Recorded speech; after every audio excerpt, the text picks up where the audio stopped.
Një lokali ishte vendosur flaka. Ngjarja ka ndodhur mbrëmjen e së premtes në Radhim, aty ku sipas burimeve të policisë dyshohet se kemi të bëjmë me një zjarrbënje të qëllimshme, për shkak se fillimisht flakët kanë filluar nga pjesa e lokalit, duke u shpërndar më pas gjithandej.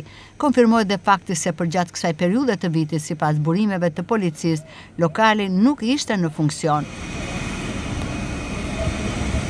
Ndërkohë problematike ka qenë situata dhe për menaxhimin e zjarrit. Flakët nga pjesa e lokalit janë shpërndar më pas edhe në pjesën e Kodrës, duke u përhapur me shpejtësi, edhe si rrjedhoje favorizimi të erës. Në Radhim kanë mbritur 2 automjete zjarrfikse, si dhe disa efektiv, të cilët kanë vepruar dhe nga ana e rrugës, duke shuar flakët tek lokali, por njëkohësisht edhe duke u ngjitur në pjesën kodrinore, ndërsa janë fikur vatrat e zjarrit të shpërndara në Kodër.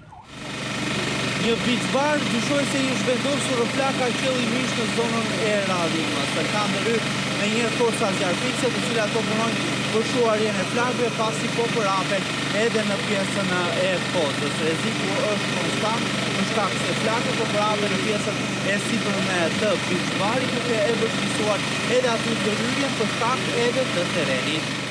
Pas rreth 60 minutash në luftë me flakët, efektivët zjarrfikës ja kanë dalë të shuajnë totalisht zjarrin e vendosur, të dyshuar qëllimisht. Fatmirësisht nuk ka të lënduar në njerëz, por dëmet materiale janë të shumta. Prej lokalit të djegur tashmë nuk ka mbetur asgjë.